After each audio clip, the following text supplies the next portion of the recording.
నమస్తే BC news కి స్వాగతం. నా పేరు నీలిమ. ముందుగా ముఖ్యాంశాలు. తాడేపల్లిగూడెం ఈ స్ట్రీట్ లో ప్రజల మధ్య అల్పాహారం స్వీకరించిన కేంద్ర మంత్రి శ్రీనివాస వర్మ త్వరలో భీమవరం పాలకొల్లో ఈ స్ట్రీట్స్ ను ఏర్పాటు చేస్తామని వెల్లడి.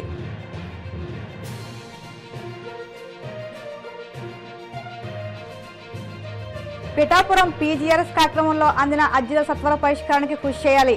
అధికారులను ఆదేశించిన కాకినాడ జిల్లా కలెక్టర్ హరీందర్ ప్రసాద్.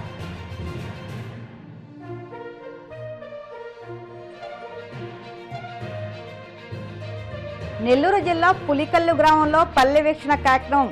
జిల్లా స్థాయి అధికారులతో కలిసి గ్రామస్తులతో ముఖాముఖి సమావేశం నిర్వహించిన కలెక్టర్, ఎమ్మెల్యే.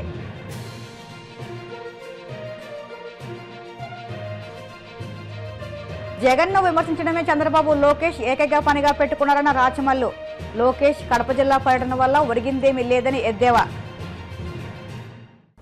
పశ్చిమ గోదావరి జిల్లాలో మరిన్ని ఈట్ స్ట్రీట్లను ఏర్పాటు చేస్తామని కేంద్ర మంత్రి భూపతిరాజు శ్రీనివాస వర్మ తెలిపారు.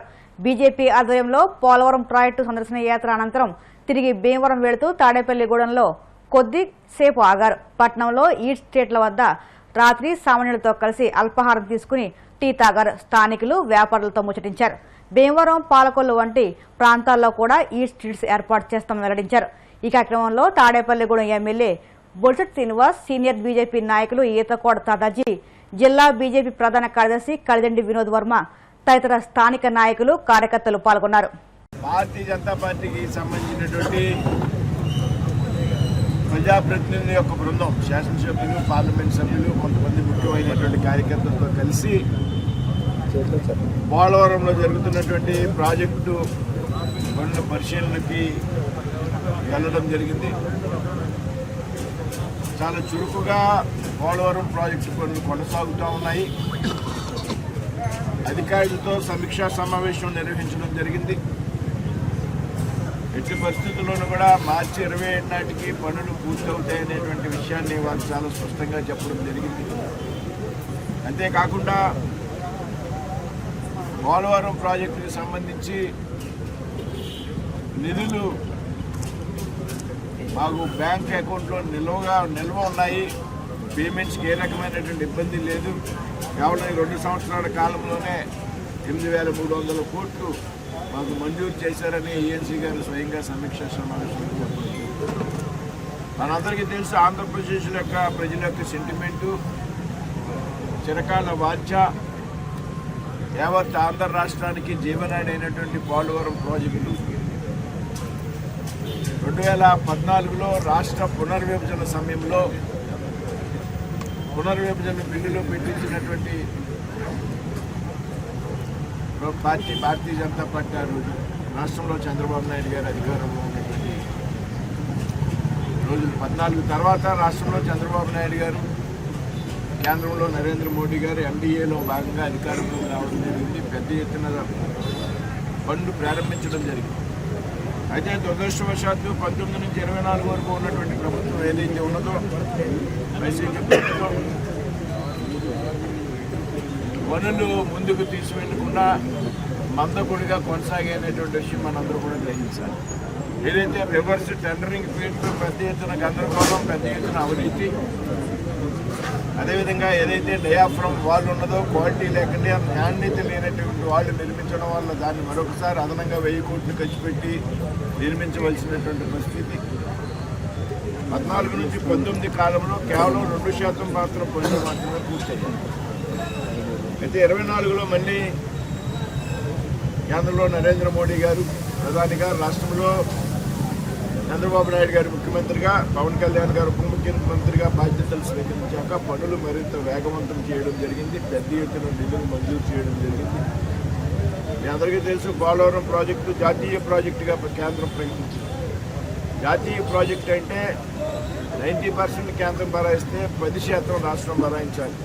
కానీ దానికి భిన్నంగా 100కి 100% కూడా కేంద్రమే భరిస్తూ మంజూరు చేసినటువంటి ప్రాజెక్టు పోలవరం ప్రాజెక్టు. భారతదేశ చరిత్రలోనే ఈ విధంగా పూర్తి చేస్తున్నటువంటి ప్రాజెక్టు ఏదైనా ఉన్నది అంటే అది కేవలం పోలవరం ప్రాజెక్టు. కాబట్టి ఈవేళ ఒక ఆహ్లాదకరంగా ఎప్పుడైతే అధికారులు 27 మనం కూడా ముఖ్యమంత్రి గారు మరి కాకపోతే అక్కడ ఇవాళ మేము చాలా అంశాలు పరిశీలించాం. ముఖ్యంగా పర్యాటక రంగాన్ని అభివృద్ధి చేయడానికి పెద్ద ఎత్తున అవకాశాలు ఉన్నాయి. దానికి ఏ విధంగా ముందుకు తీసుకెళ్లాలనేటువంటి విషయం మీద కేంద్ర జలశక్తి శాఖ మంత్రిని కలవడం జరుగుతుంది ఈ వారంలో. అదేవిధంగా ఏదైతే అక్కడ ఉన్నటువంటి గిరిజనుల యొక్క సెంటిమెంట్ గండి పోచమ్మ దేవాలయం ఉన్నదో ఆ దేవాలయాన్ని ఏ విధంగా మనం ఆధునీకరించాలి, ఆ దేవాలయం ప్రజల యొక్క సెంటిమెంట్ని కాపాడే విధంగా ఆ దేవాలయాన్ని అభివృద్ధి చేయాలనేటువంటి విషయాల మీద కూడా కొన్ని విషయాలు ప్రస్తావించడం జరిగింది. పోలవరం ప్రాజెక్టు పర్యటన పూర్తి చేసుకుని మేము తిరిగి వెళ్ళేటువంటి సందర్భంలో మిత్రులు తాడేపల్లిగూడెం శాసనసభ్యులు ప్రభుత్వం ఇచ్చిపోయినటువంటి శ్రీ బొలిశెట్టి శ్రీనివాస్ గారి ఆహ్వానం మేరకు తాడేపల్లిగూడెంలో ఏదైతే ఇటీవల ఆయన ప్రారంభించినటువంటి ఈట్ స్ట్రీట్ ఉన్నదో అక్కడ మేమంతా కూడా ఆగడం జరిగింది. ఈ ఈట్ స్ట్రీట్ అనేది 2-3 ఆంధ్రప్రదేశ్లో 2-3 ప్రాంతాలకు మాత్రమే, ముఖ్యంగా నగరాలకి పరిమితం ఉన్నటువంటి పరిస్థితుల్లో ఒక విభిన్నమైనటువంటి రీతిలో తాడేపల్లిగూడెంలో ఈ జిల్లాలో, ఉభయ గోదావరి జిల్లాలో మొట్టమొదటిసారిగా ఇక్కడ ఈట్ స్ట్రీట్ని శాసనసభ్యులు ప్రారంభించడం. ఎందుకంటే ఒక ఆహ్లాదకరమైనటువంటి వాతావరణంలో రుచికరమైనటువంటి టిఫిన్స్ అందుబాటులో ఉండడం, ముఖ్యంగా వేడివేడి పదార్థాలు అందుబాటులో ఉండడం, ధరలు అయితే ఉన్నాయో అన్నీ కూడా సామాన్య ప్రజలకి అందుబాటులో ఉండడం, అదేవిధంగా కుటుంబంతో సహా వచ్చి ఇక్కడ టిఫిన్స్ తీసుకునేటువంటి పరిస్థితి ఇవాళ తాడేపల్లిగూడెం.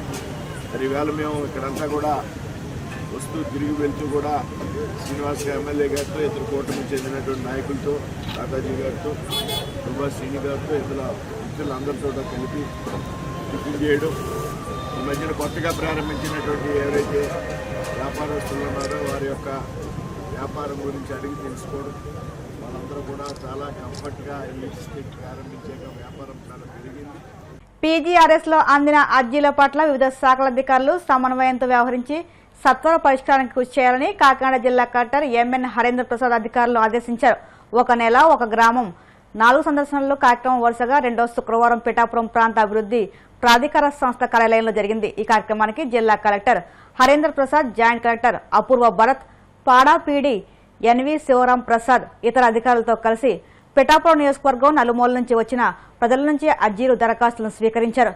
ఈ సందర్భంగా కలెక్టర్ మాట్లాడుతూ ఉప ముఖ్యమంత్రి పవన్ కళ్యాణ్ ఆదేశాల మేరకు నియోజకవర్గ స్థాయి గ్రీవెన్స్ కార్యక్రమాన్ని పిఠాపురంలో నిర్వహించదగిందన్నారు. గత వారంలో స్వీకరించిన అర్జీలతో కలిపి పెండింగ్లో ఉన్న వాటితో సుమారు 15 అర్జీలను ఇప్పటికే పరిష్కరించామని, మిగిలిన సమస్యలను మండల, డివిజన్ స్థాయి అధికారుల సమన్వయంతో వెంటనే పరిష్కరించాలని అధికారులను ఆదేశించినట్లు తెలియజేశారు. ఉప ముఖ్యమంత్రి వారి ఆదేశాల మేరకు నియోజకవర్గ స్థాయి గ్రీవెన్స్ అనేది పిఠాపురం హెడ్ క్వార్టర్స్లో నిర్వహించడం జరిగింది. ఈ కార్యక్రమంలో దాదాపు 65 అర్జీలు మనం స్వీకరించడం జరిగింది. గత వారం తీసుకుంటే దాదాపు 100 అర్జీ దాకా మనం స్వీకరించడం జరిగింది. గత వారానికి వచ్చిన అర్జీల్లో కూడా దాదాపు 15 దాకా ఆల్రెడీ పరిష్కరించడం జరిగింది. మిగతావి కూడా వివిధ స్థాయిలో ఉన్నాయి.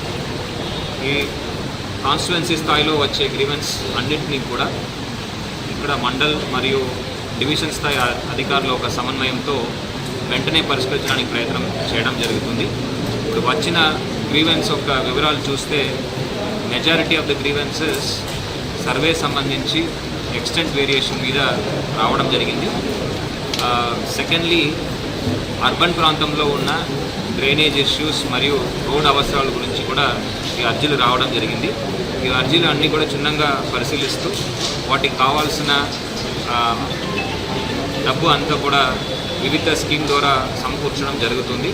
గౌరవ ఉప ముఖ్యమంత్రి వారు నియోజకవర్గంలో ప్రజలందరూ కూడా ఎటువంటి ఇబ్బంది లేకుండా వాళ్ళ ఒక సమస్యని వెంటనే పరిష్కరించే విధంగా అదేవిధంగా పడాతో పాటు స్థానిక సిబ్బంది అందరూ కూడా కృషి చేస్తున్నారు. రాబోయే రోజుల్లో ఏదైతే వారు ఒక అవసరాలు తెలియజేశారో వాటికి సంబంధించిన పనులు ప్రారంభం అవుతాయి. కొన్ని ఆల్రెడీ శాంక్షన్స్ పొంది టెండర్ స్థాయిలో ఉన్నాయి. కొన్ని వర్క్ మొదలవ కూడా కావడం జరిగింది. లాస్ట్ వీక్లో ఇచ్చిన కొన్ని ఇరిగేషన్ అవసరాలు కూడా మనము డిఎంఎఫ్ ద్వారా శాంక్షన్ చేయడం జరిగింది. త్వరలోనే ఆ పనులన్నీ కూడా ప్రారంభమవుతాయని ఈ సందర్భంగా తెలియజేస్తున్నాను.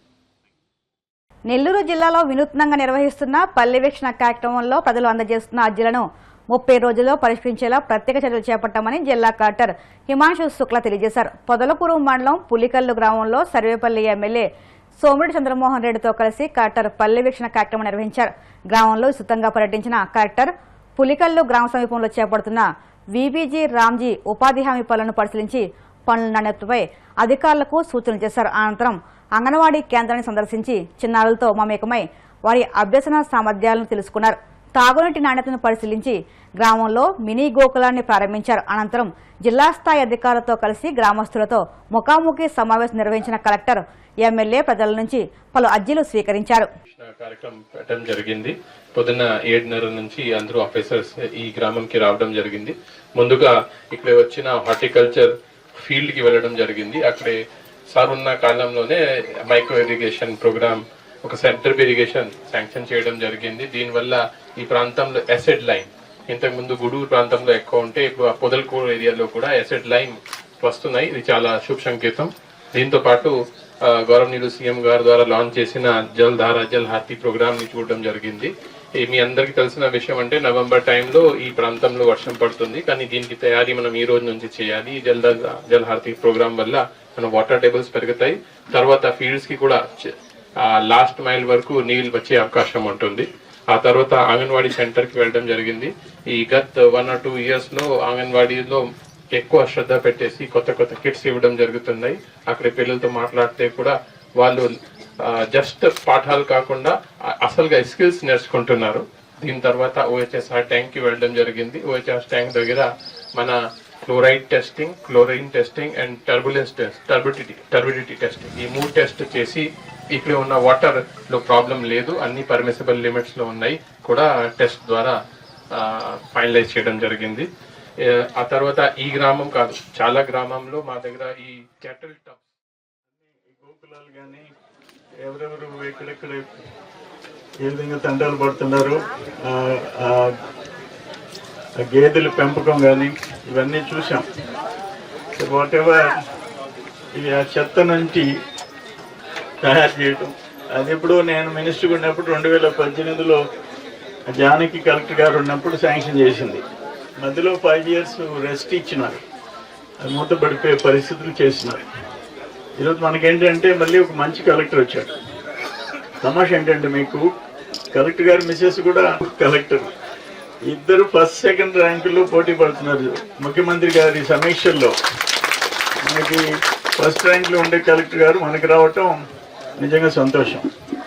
నేనేమంటానంటే పాజిటివ్గా ఉండి ఎంతవరకు సమస్యలు పరిష్కారం చేయాలనే తాపన ఉంటే మ్యాక్సిమం అవుతాయి. 100% కాకపోవచ్చు, కొన్ని సమస్యలు వస్తాయి. అయితే నేను శాసనసభలో ఇప్పుడు కలెక్టర్ గారు ఇక్కడికి వచ్చిన తర్వాత తెలిసింది, కలెక్టర్ గారికి కూడా నేను శాసనసభలో చెప్పా. తెలుసు మదనపల్లి ఫైల్స్ అంటుంటే అనగాని సత్యప్రసాద్ రెవెన్యూ మినిస్టర్ చెప్పా, అయ్యా సర్వేపల్లి ఫైల్స్ కూడా ఉన్నాయి నాయన, నువ్వు రా ఒక్కసారి. 2022-23 తెలుగుదేశం ఫేస్ కనపడితే 22A అనాదీనం గయాలు దెయ్యాలు వీటిలో పెట్టేసేసినారు. ఇప్పుడు కలెక్టర్ గారు 1/2 an hour స్పెండ్ చేస్తే ఎన్ని రెవెన్యూ సమస్యలు వచ్చినాయో న్యాయమైనవి మార్చేసినారన్నీ. ఇప్పుడు పార్లపల్లి, మర్రిపల్లి 22A నుంచి 100% టోటల్ విలేజెస్ తొలగించగలిగాం. ఇప్పుడు మళ్ళీ ఇంకేదో సమస్యలు ఉన్నాయి. మహందాపురం విలేజ్ 22Aలో పడింది. అక్కడ వెలిగంటిపాడం టోటల్ విలేజ్ గయాల్లో పడిపోయింది.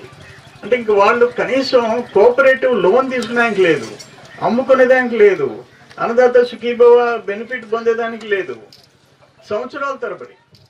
ఇటువంటి దురదృష్టకరమైన పరిస్థితి. ఇప్పుడు కాసేపు ప్రకటనలు.